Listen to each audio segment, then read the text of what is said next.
Cars.com Auto Review. Hi, I'm Kelsey Mays for Cars.com. Lexus has its first small hatchback in the CT 200H. This is a new car. It competes with entry-level premium cars like the Volvo C30 and the Audi A3. Like both, the CT is pretty small.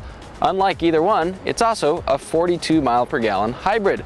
We'll take you through the styling and interior and touch on some of our driving impressions.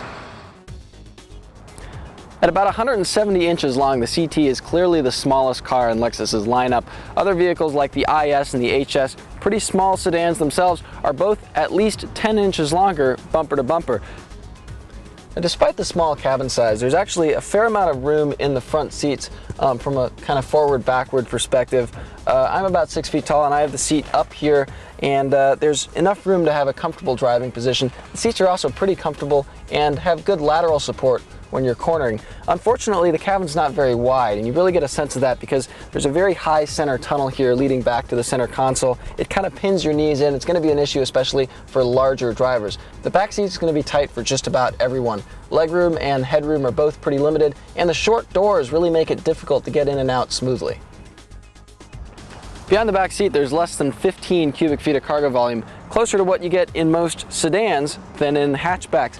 The Volvo C30 has about this much room. The A3 from Audi has closer to 20 cubic feet. Fold the rear seats down, you're looking at about 32 cubic feet of maximum volume. That roughly splits the difference between maximum volume in the C30, which is pretty small, and the A3, which has a lot more room.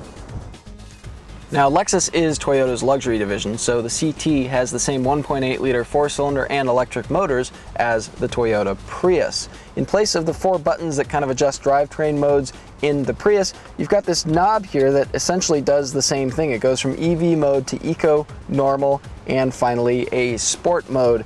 In EV mode, Lexus says the CT 200H can get up to 28 miles per hour without using the engine. Of course, that requires a very light foot on the accelerator pedal and a very patient old lady behind you.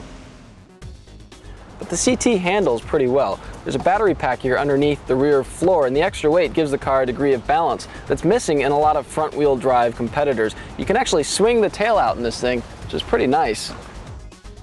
Unfortunately, the car does ride kind of firm, and it's also a little bit loud on the highway. Neither attribute bodes well for a vehicle that wears a luxury badge.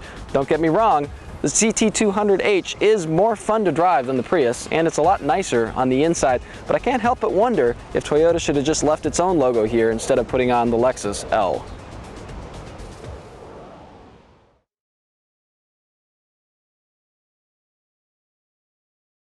For more car-related news, go to Cars.com or our blog, KickingTires.net.